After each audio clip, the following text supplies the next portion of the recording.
partagerai mon écran s'il y a besoin à un moment pour vous montrer des exemples et je vais répondre aux différentes questions que j'ai pu avoir. Je ne sais pas du coup, juste si vous… Non, vous ne voyez pas. C'est parfait. Alors, comment savoir si l'endroit du lieu d'achat est rentable? Donc ça, c'est une bonne question. Donc c'était une question de Maneno. Donc comment savoir si le lieu, en gros, si là où vous achetez, c'est rentable? Alors le premier calcul, c'est assez simple. C'est les calculs de rentabilité classiques qui vont vous permettre de savoir si c'est rentable. Ici, donc on avait vu ça mardi dernier. Il faut s'assurer qu'on est bien au minimum un autofinancement avec les règles qu'on avait pu voir.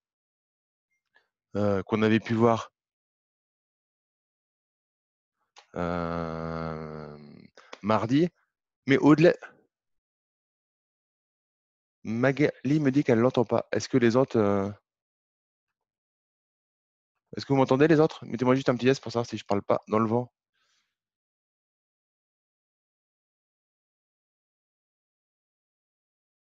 Juste si vous m'entendez, mettez-moi un petit yes. Moi, mais ça lag. Yes, ouais. Alors je vais me… ouais, je pense savoir pourquoi. Donc je vais me déplacer en fait. 2 petites secondes, je vais me déplacer parce qu'en fait j'ai mon point Wi-Fi qui est… Je suis un peu trop loin de mon point Wi-Fi, donc je me déplace et je vous reprends dans 30 secondes. Ça doit être à cause de ça. Ok, c'est bon. Normalement là, on doit être beaucoup mieux.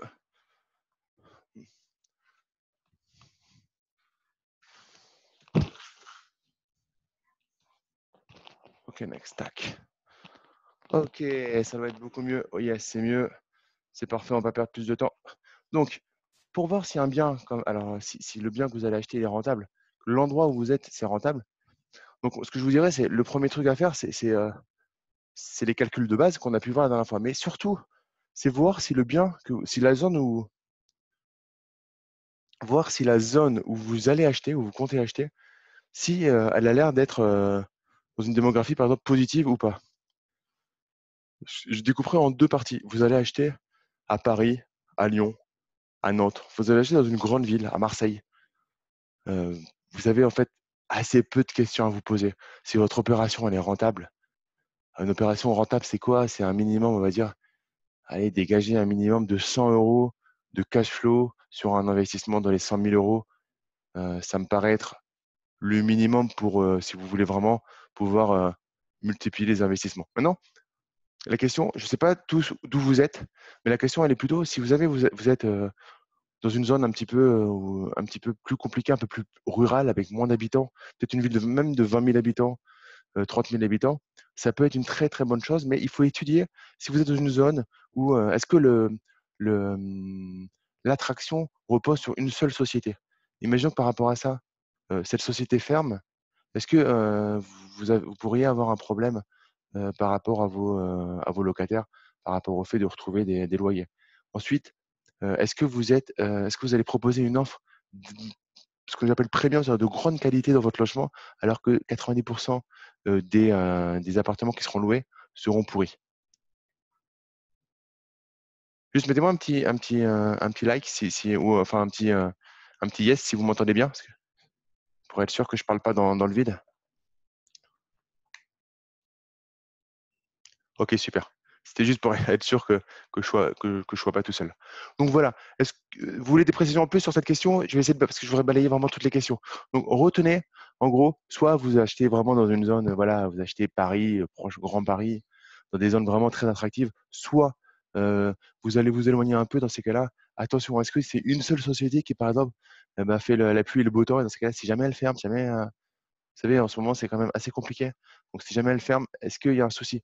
Est-ce que euh, s'il y a est-ce que vous avez une démographie qui est négative d'année en année? Il y a des sites pour ça, mais voilà, pour voir est-ce que ça va être d'être positif ou négatif.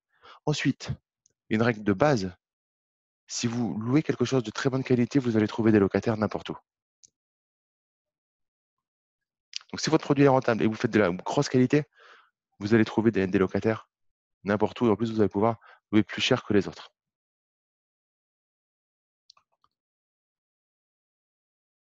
Comment as-tu trouvé les bons conseillers? Alors, on en avait parlé un petit peu mardi par rapport au réseau. Donc, on essaye avec des gens, on essaye un notaire, on voit si le notaire qu'on a, il nous conseille bien sur nos dossiers. Est-ce qu'il bosse bien nos dossiers? Ah, c'est important parce qu'un notaire, au final, il y en a qui vont prendre.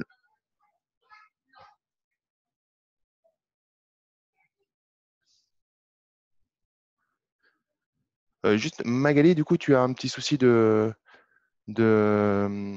de te déconnecter, de te reconnecter dans ces cas-là. Ou alors, tu sais ce que tu fais, Magali? Tu appelles par le numéro de téléphone que j'ai donné la dernière fois et avec le numéro de la conférence, tu pourras m'avoir juste au téléphone et tu capteras beaucoup mieux. OK? Tu pourras faire ça. Et dans tous les cas, il y aura bien évidemment le replay que je t'enverrai avec grand plaisir. OK? Mais tu m'envoies un message s'il y a un souci. Essaye de le faire par téléphone, je pense que ça devrait marcher. Donc voilà. Pour les bons conseillers, à chaque étape, c'est pareil. Vous essayez de trouver la bonne personne et vous, on va dire, vous mettez pas la rate au courbouillon. Si c'est pas la bonne personne, vous passez à la personne d'après. Moi, j'en suis à mon troisième notaire parce que je suis pas satisfait forcément du travail des autres notaires. Donc, ben, j'ai encore cherché. Là, j'en ai un qui est vraiment réactif, qui voit les dossiers. Mais il y a des métiers où c'est très difficile d'avoir des gens réactifs.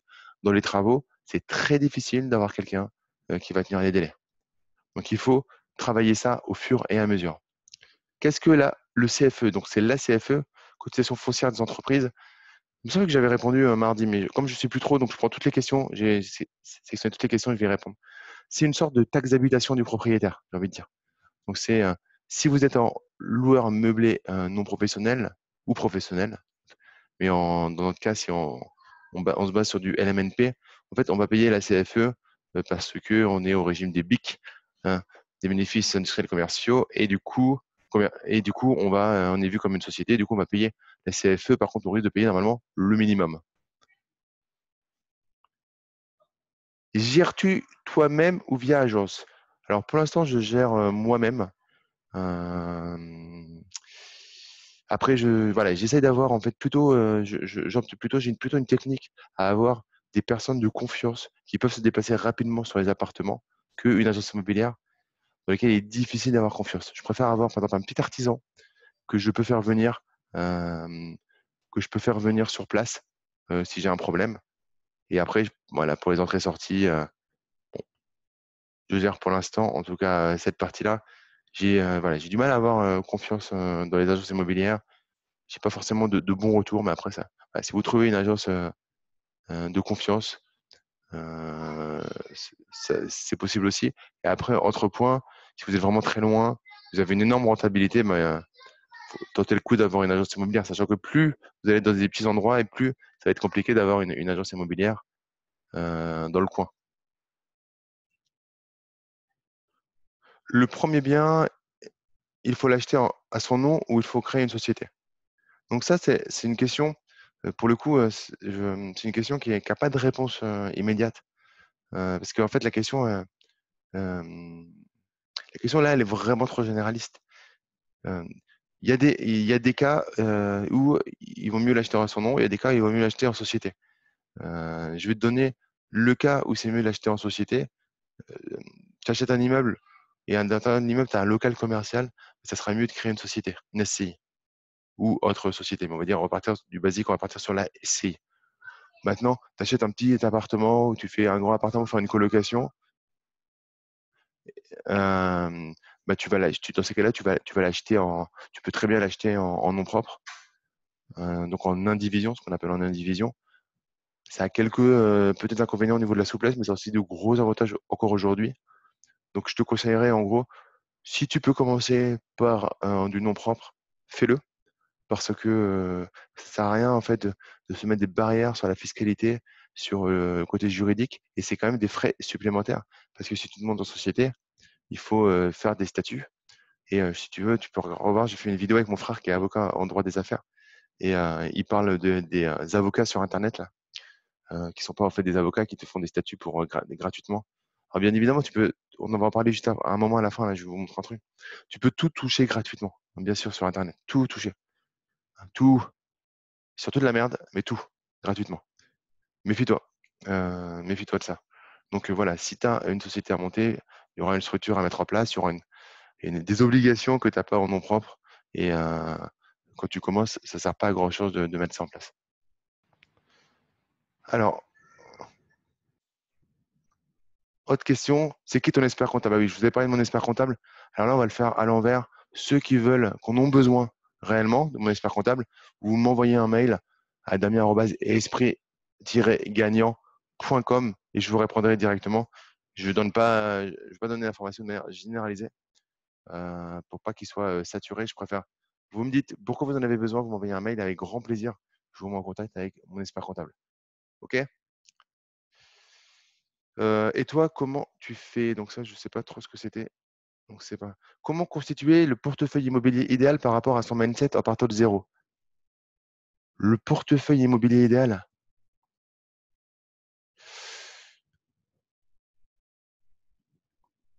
Je ne sais pas quoi répondre parce que en fait, ça va dépendre de toi et de ton idéal et de tes objectifs. Donc par rapport à tes objectifs, tu travailles ton mindset pour te retirer les croyances limitantes et au fur et à mesure, tu sculptes ton idéal. Après, quand tu vas te faire accompagner, on va pouvoir regarder en détail si euh, une solution est mieux pour toi qu'une autre. J'ai quelqu'un dans le club privé qui était parti sur des studios et en discutant avec lui dans un coaching, je me suis rendu compte que ouais, je lui ai dit, mais en fait, par rapport à là où tu habites, etc., il y a d'autres solutions qui sont mieux pour toi. Et là, il est en train d'acheter sa première grosse colocation et puis derrière, il va enchaîner sûrement sur une deuxième et sûrement derrière sur un petit immeuble. Parce qu'en fait, par rapport à là où il était, il n'était pas obligé de passer par la case petit studio, etc. Il pouvait, par rapport au mindset qu'il avait d'entrepreneur et à ses finances et à l'endroit où il était, il pouvait largement directement accélérer, on va dire.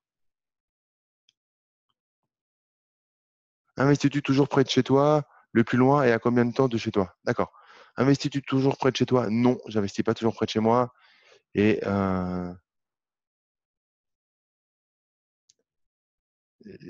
j'investis pas. Alors, ouais, posez-moi toutes vos questions là que vous avez en même temps. Moi, je finis ma liste et après, je reprends toutes les questions dans le chat. Donc, Eva, je réponds un petit après. N'hésitez pas si vous avez des questions qui vous viennent, posez-les. Et je vais essayer de répondre à toutes vos questions. Donc, investis-tu toujours près de chez toi? Non, j'investis pas toujours près de chez moi. J'ai commencé près de chez moi et maintenant, je m'en éloigne. Et pour l'instant, le bien le plus loin. Alors, moi, j'ai un critère. Alors, après, ça respecte, ça dépend de chacun.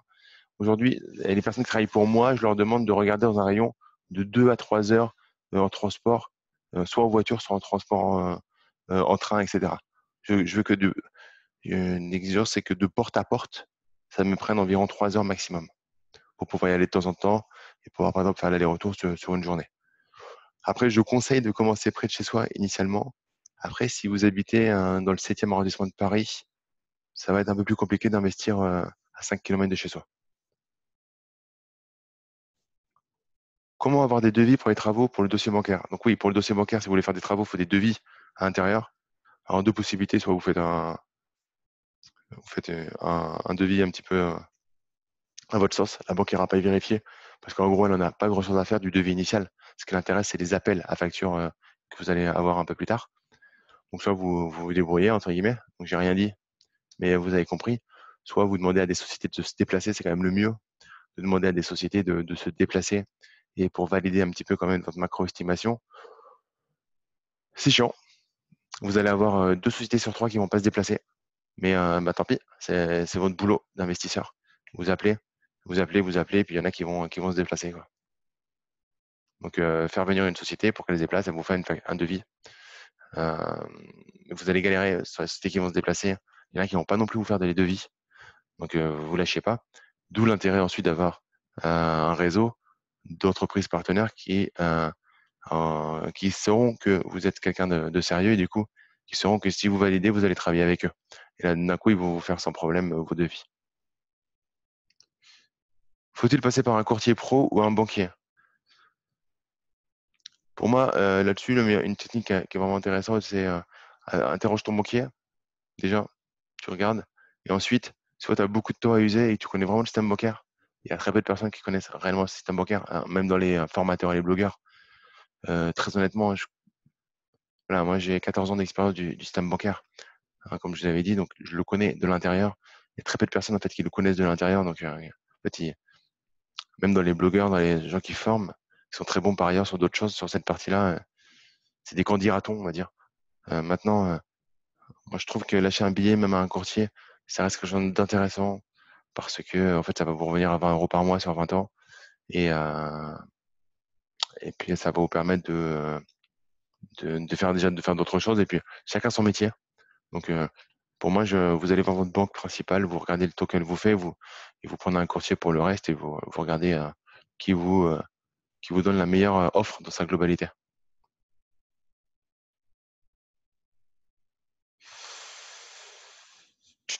Peux-tu nous faire un cas concret, genre recherche d'appartement, sur ce que tu vas préparer? Alors, un cas concret, les docs que tu vas mettre dans ton dossier bancaire. Ok, donc pour le cas concret, pour la recherche d'appartement, rechercher dans une zone, euh, essayer de chercher des biens que les personnes ne vont pas aller chercher. Par exemple, comme j'avais dit, des biens sans photo, mettez des mots-clés, jouez sur les mots-clés à rénover, etc. Petite astuce, voilà, si vous cherchez un immeuble, vous savez à peu près combien vaut en moyenne un deux pièces, même si vous connaissez pas exactement la ville. Par rapport à ça, très rapidement, vous pouvez voir que si vous avez un immeuble de 300 000 euros avec trois appartements, c'est juste de base super difficile qui sont rentables. Et que si vous avez un immeuble de 120 000 euros avec quatre appartements, vous savez que même si ça se trouve pas très cher dans l'endroit où c'est, ça va être rentable assez rapidement. Donc voilà, essayez de vous mettre par rapport à votre recherche, un arbre de décision pour savoir quand vous allez regarder les annonces immobilières rapidement en 30 secondes par annonce, savoir si vous allez plus loin ou pas sur l'annonce. Alors, comment savoir si le taux est correct par rapport à son score? Est-ce qu'il est standard ou personnalisé? Ça, c'est le taux correct. Je l'ai déjà dit mardi. En gros, ce qui est important, c'est est-ce que avec le taux qui est proposé à la banque et tout ce qui est autour du taux, parce que le taux, quand on est investisseur immobilier, c'est pas du tout le plus important. Est-ce que l'ensemble du projet est rentable ou pas? Si c'est rentable, ton taux il est correct. Point barre. Faut pas aller chercher des fois plus loin. Ensuite, et je vous donne toutes les pépites pour avoir ensuite les bons arguments vis-à-vis de la banque. Maintenant, le but quand on est investisseur, c'est pas d'aller gratter 0,01%. On s'en fout, quoi. Le but, c'est d'avoir un projet qui soit rentable euh, et d'avoir un partenaire qui te suit dans tes futurs projets aussi. Investis-tu euh, dans des locaux ou bureaux commerciaux? Sinon, pourquoi? Alors pour l'instant, non, j'ai pas investi dans des locaux commerciaux et dans des bureaux. Juste investir dans des bureaux, non, ça m'intéresse pas. Aujourd'hui, euh, investir dans un immeuble, là, j'ai failli acheter un immeuble et on m'est passé, voilà, c'est ce qui m'est passé à côté de manière un peu pas gentleman, mais bon, c'est pas grave. Il y avait quatre appartements et au-dessous, il y avait un local commercial. Donc là, j'aurais eu un local commercial. Je vois plus acheter un local commercial dans un immeuble avec d'autres appartements. Hein, le problème du local commercial, c'est que c'est cool pendant tout le temps où il y a des locataires dedans parce que c'est assez stable. Le jour où il n'y en a plus, la durée de vacances, elle peut être quand même beaucoup plus longue et selon où tu achètes, elle peut être beaucoup, beaucoup plus longue pour retrouver un autre commerçant que pour des appartements classiques. Et souvent, les taxes foncières, quand il y a un local commercial, elles sont super élevées. Tu te dis, c'est pas grave parce que ben voilà, c'est 4 000 euros, mais il y a 2 500 euros qui seront payés par le local commercial. Il ne faut pas oublier que le jour où il y a une vacance locative, ben, c'est pas ton locataire, ton local commercial qui rembourse les 4 000 euros et du coup, tu dois quand même rembourser une partie.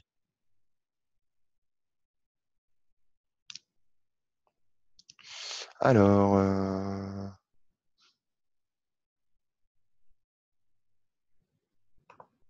quel type de bien as-tu?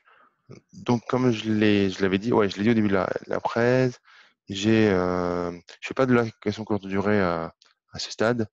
Je fais de la location à l'année, de la colocation, principalement de la location meublée et de la colocation.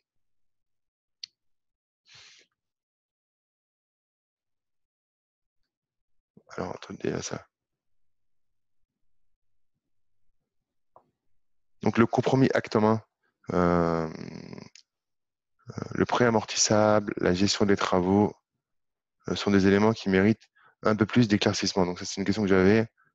Euh, la gestion des travaux, j'en ai parlé un petit peu et voilà, les travaux, c'est galère. Donc, soit tu les gères toi en direct, soit tu prends une maîtrise d'œuvre, soit tu prends même une maîtrise d'ouvrage pour gérer l'ensemble. Fais attention au délai qu'on va te donner, prévois une marge, prévois des pénalités s'ils sont en retard, prévois un suivi de chantier. Voilà, plein de choses qui peuvent permettre d'éviter. de se retrouver en galère. Le prêt amortissable, sont des éléments qui méritent qu'on s'attache. Oui, le prêt amortissable. Je sais pas quoi dire. Il y a du prêt amortissable classique, après il y a du prêt in fine. Alors ça demande quand même beaucoup plus de temps que ce qu'on a là. Mais oui, il y a deux catégories de prêts. Il y a le prêt amortissable classique et il y a le prêt in fine. C'est peut-être ça que donc ça demande beaucoup plus de temps. Après voilà, c'est un prêt amortissable. Le principe c'est de rembourser les intérêts au fur et à mesure. Et plus le temps passe et plus tu rembourses de capital et moins tu rembourses d'intérêt.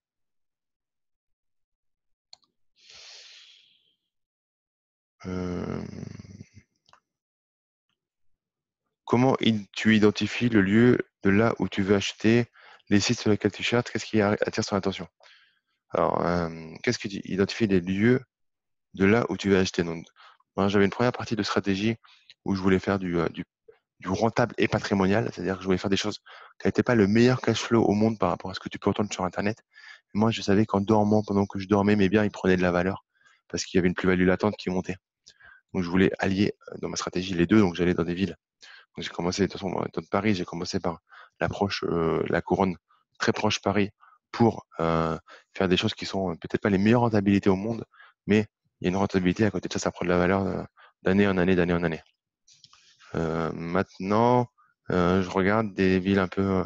Maintenant, je regarde aussi des villes et je fais travailler des gens dans des villes qui sont attractives, intéressantes et qui sont peut-être, qui sont bien évidemment moins chères que Paris et l'Île-de-France, proche banlieue, mais qui vont avoir ce ratio plus-value latente possible et rentabilité meilleure.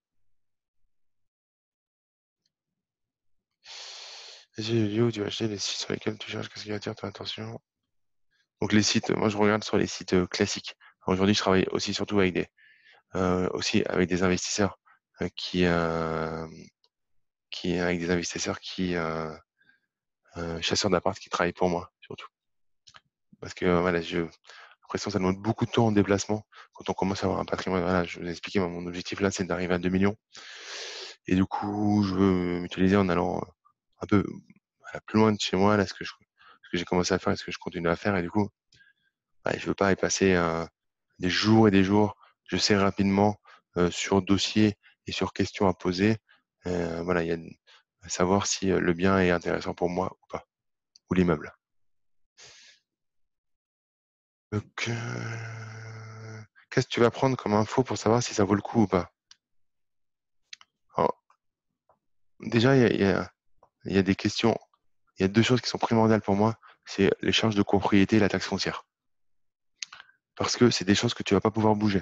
Donc, ça veut dire que si tu as des charges de copro, une taxe foncière énorme, euh, ça crée que voilà, ça va vraiment couper ta rentabilité, ton cash flow. Pour moi, c'est un gros warning, voire un gros no-go. Ensuite, le reste, on va dire c'est accessoire et ça va dépendre. Mais attention, plus important pour moi, en effet entonnoir, c'est quelles sont les charges, quelles sont les dépenses sur lesquelles tu peux attendre aucune optimisation.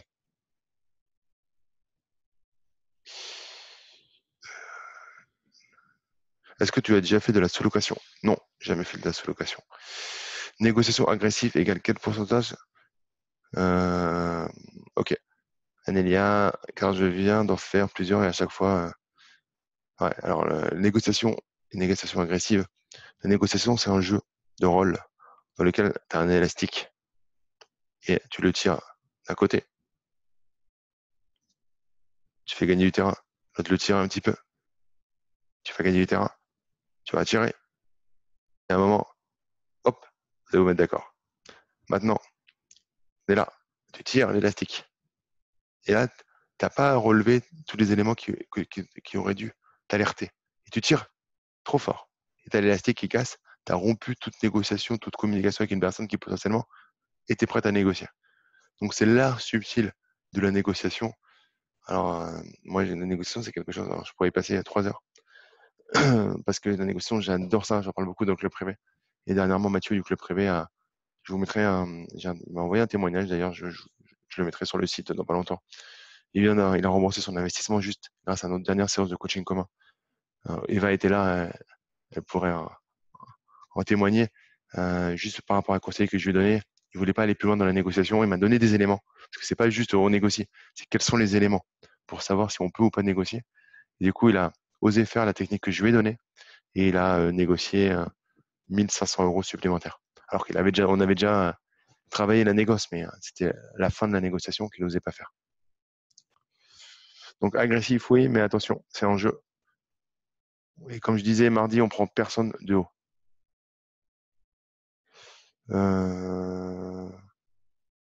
Dans quelle ville aura lieu ton séminaire? Donc, mon séminaire dont je vous ai parlé, ça aura lieu à Paris, ou très proche, Beaulieu-Paris, enfin Paris, disons. Alors, j'ai fait le tour des questions. Alors, je vais répondre à une autre question de Michael, je crois. Alors, tu me dis, Michael, si je la formule mal, mais c'était la différence entre un prêt entre 25 ans, entre 20 ans et 25 ans. Donc, un prêt, souvent, on dit, il faut emprunter sur la plus longue période. Du coup, on exclut 10 ans. On commence à exclure vraiment 15 ans vu les taux bas. Et après, on se pose vraiment la question, et moi aussi, je me la pose des fois sur mes propres investissements. Est-ce que je vais vraiment jusqu'à 25 ans pour libérer un cash flow supplémentaire, une capacité d'emprunt supplémentaire, ou est-ce que je me limite à 20 ans? Alors, j'avoue que ça va dépendre. C'est vrai que la différence entre 20 ans et 25 ans est juste énorme au niveau du taux d'intérêt. Je vais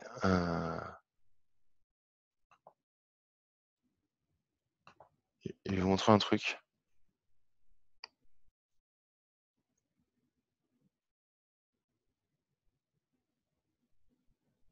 Je vais vous partager mon écran juste 2 secondes. On va regarder un truc ensemble, si vous voulez bien.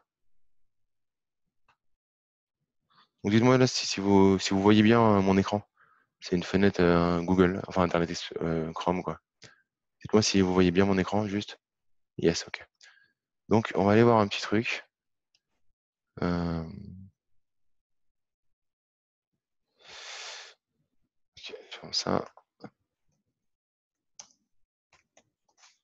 En fait, il y a deux possibilités. Il y a le voir, il y a voir euh, seulement le cash flow qu'on fait tous les mois. Et il y a regarder combien on donne d'intérêt. Pourquoi j'ai ça qui... Ok, je vais fermer ça. Tac. Il y a combien on donne d'intérêt à la banque malgré tout. Et en fait, le souci entre 20 et 25, c'est que le montant des intérêts augmente vraiment beaucoup.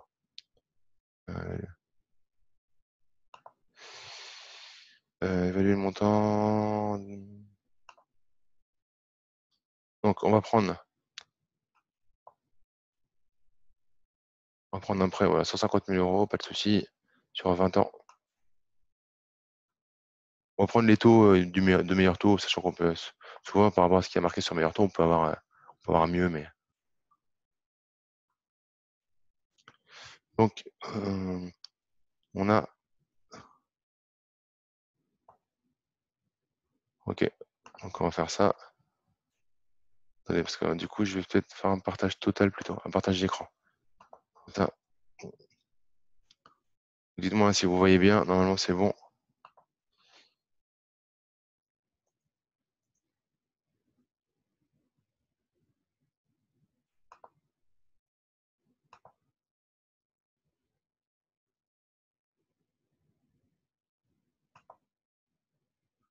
Donc là, on va reprendre le même prêt sur 25 ans. Dis-moi, vous voyez bien normalement mon deuxième écran. Donc là, on a forcément le taux d'intérêt augmenté. L'augmentation, on va dire qu'elle est régulière. Donc on est augmenté de 5 ans. Et pour 50 plus, on prend 14 000 euros de prêt en plus. Donc 36,14, ça, ça veut dire qu'on prend environ 40% d'augmentation sur 50 plus. Donc il y a deux écoles. Il y a celui qui va se dire c'est énorme et je veux pas. Il y a celui qui va dire moi je veux gagner dans l'immobilier tout de suite et j'en ai rien à faire que les intérêts soient forts parce que de toute façon c'est le locataire qui va les rembourser. Et puis voilà. Ça va être assez personnel. Moi, ma stratégie en tout cas, c'est comme je ne suis pas forcément convaincu qu'il y ait une solution. Pour moi, c'est pas toujours noir ou blanc, blanc ou noir, donc gris. Mais en fait, j'alterne. Je fais des crédits sur 20 ans, des crédits sur 25 ans. Comme ça, je me dis que comme je suis pas persuadé que l'une ou l'autre soit une meilleure méthode que, que l'autre, ben, je fais un peu les deux. Comme ça, sur certains projets, j'ai plus de cash flow et que d'autres. Sur d'autres projets, j'ai moins de cash flow, mais j'ai moins d'intérêt et j'ai mixé les deux. Maintenant, voilà, c'est clair que les 5 ans qui suivent, tu te prends énormément de, de- d'intérêt en plus. Mais vous verrez, demain, pour les membres du club privé, il y a Kevin qui va faire une intervention avant la séance de coaching commun. Donc, on va avoir la conférence en ligne du mois de novembre. J'espère que tu seras bien présente demain, parce qu'on va envoyer encore du lourd. Il y aura Kevin que j'ai rencontré ce week-end enfin pas ce week-end, en fin de semaine dans un séminaire. Il est marchand de biens et à côté de sa profession de marchand de biens, il est investisseur. Et lui, il est parti emprunter sur 30 ans. Les jeunes, il a voulu lever vraiment beaucoup d'argent très rapidement. Voilà, il a fait cette stratégie-là. Perso, c'est pas quelque chose, par exemple, que je ferais. Maintenant, c'est pas pour ça que sa stratégie est mal. C'est que dans son cas, c'était quelque chose d'intéressant. Gaël, dis-moi si ça répond à la question ou si tu veux des informations supplémentaires.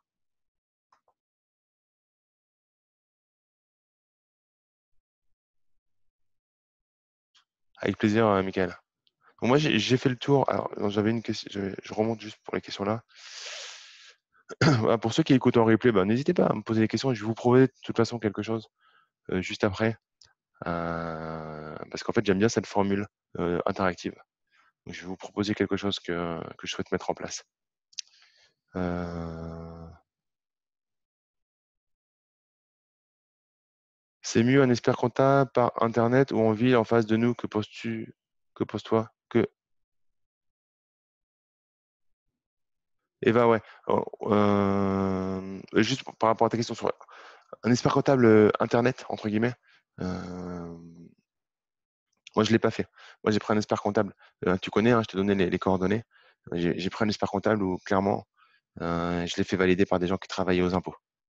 Parce qu'un expert comptable, on m'a remonté l'expérience où l'expert comptable, on lui fait une confiance aveugle et derrière, il a planté des gens et il y a eu des redressements de environ 50 000 euros. Et c'est toi, en tant que propriétaire, qui dois payer les 50 000 euros et ensuite te retourner à ton expert comptable. Que penses-tu d'une ville de 12 000 habitants et 1200 étudiants pour de la coloc? Ouais, ouais. Mélodie Julien, pourquoi pas? C'est plutôt, euh, c'est plutôt bien. Faut regarder après combien ça se loue, combien ça coûte, qu'est-ce qu'il y a sur le marché. Dit comme ça, ça peut être assez intéressant. Faut regarder pourquoi il y a 1200 étudiants dans une ville de 12 000 habitants. C'est quoi l'école? C'est un truc de stable? Si c'est oui, alors go. Les chasseurs IMO prennent beaucoup de com. Eva, les chasseurs IMO prennent beaucoup de com. Moi, c'est pas ça que je regarde. C'est exactement comme pour le taux d'intérêt tout à l'heure. Est-ce que mon projet dans son ensemble il est rentable? Et est-ce que si je le revends demain, mon projet, je peux le revendre au prix auquel je l'ai acheté minimum? Après, tu sais très bien comment je suis, Eva, et les autres, vous commencez sur ma connaître. Je peux vous dire, de toute façon, il faut acheter 40% en dessous du prix du marché, bien sûr. Hein, puisque et tous les gens sur Internet qui vous disent ça, ils achètent tous 40% tous les jours au-dessous du prix du marché. Bullshit, quoi. Moi, j'en ai marre du bullshit. Donc, je, j'en ai marre de ceux qui racontent de la merde. Donc, j'ai décidé, et c'est ma ligne éditoriale, et tu connais, Eva, tu sais comment je travaille et l'intégrité que j'ai, de ne pas vous raconter du bullshit. On peut faire des très bonnes affaires. Euh, Après, ce qui est intéressant, important, c'est de voir est-ce que ce que j'achète, ça dégage un cash flow qui est intéressant, voire très intéressant. Est-ce que si je le revends demain parce que j'ai une galère, je rentre au moins dans mes frais, voire un peu plus par rapport aux travaux que j'ai fait. Après, tout ce que je peux avoir en plus, je l'ai et je le gratte. Mais il faut arrêter faut qu'ils arrêtent de raconter, de faire du bullshit, quoi. Ok, donc j'ai répondu à la question. Est-ce que vous avez d'autres... Attendez, pendant que je regarde, est-ce que vous avez d'autres questions? Parce qu'il est déjà 21h12. Et du coup, juste dites-moi si vous avez d'autres questions.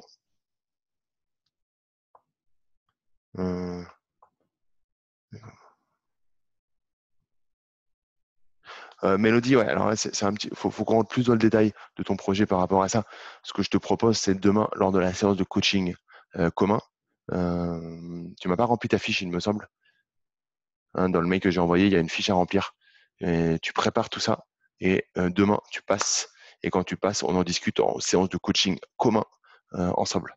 Et tu auras mon avis et en même temps, tu auras l'avis de tous les membres du club. Tous les membres du club se permettent, alors, de manière bienveillante, de donner leur avis sur les projets des uns et des autres. C'est ça la force du groupe. Donc, est-ce que, pour ceux qui sont présents,